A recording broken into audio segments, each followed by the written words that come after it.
రాష్ట్రంలో అడవుల విస్తీర్ణం 28% చేరిందని మంత్రి కేటీఆర్ వెల్లడించారు.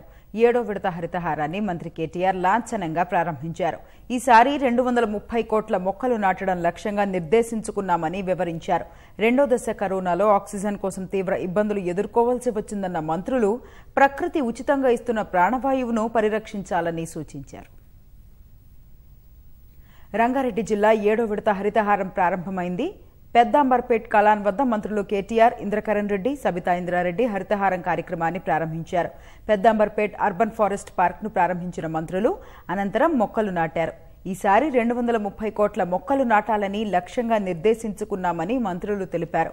గతేడాది కంటే అదనంగా 20 కోట్ల మొక్కలు ఈసారి నాటుతున్నామని వివరించారు.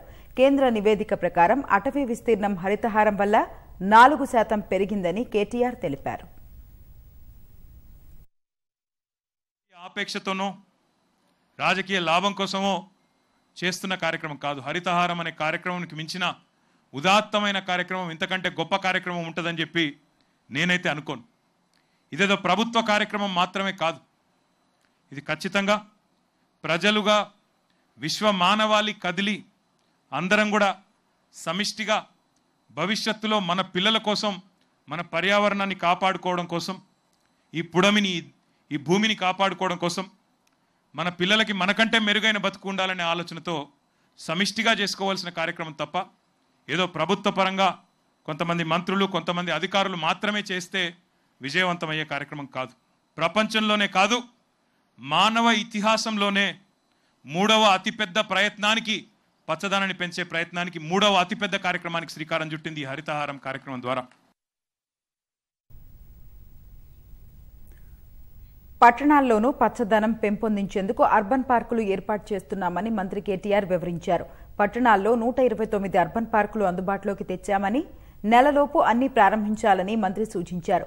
హెచ్ఎండిఏ పరిధిలో 650 కోట్లతో 59 అర్బన్ ఫారెస్ట్ పార్కులు ఏర్పాటు చేశామన్నారు.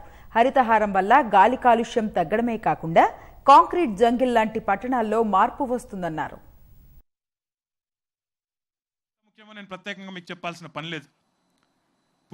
ఒక మనిషి పుడితే ఆ మనిషికి నామకరణం చేసేటప్పుడు, బారసాలలో వేసేటప్పుడు తయారు చేసే తొట్టి చెట్టుతోనే వస్తుంది, చెక్కతోనే వస్తుంది. మనిషి చచ్చిపోతే తీసుకొని పోయే పాడె కూడా మళ్ళీ చెక్కతోనే తయారవుతుంది. అంటే పుట్టుక నుంచి చావు దాకా మనతో ఉండేది చెట్టు.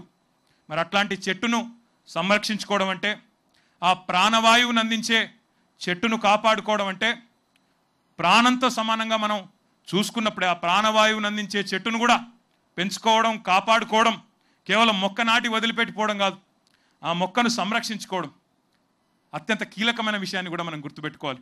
ఇంకా ఉధృతంగా జరిగే ఈ కార్యక్రమంతో బ్రహ్మాండంగా ఆ 33% కూడా చేరుకొని ఒక ఆదర్శ రాష్ట్రంగా తెలంగాణ భారతదేశానికే పాఠాలు చెప్పే స్థాయికి చేరుకోవాలని చెప్పి నేను మనస్ఫూర్తిగా కోరుకుంటా ఉన్నాను.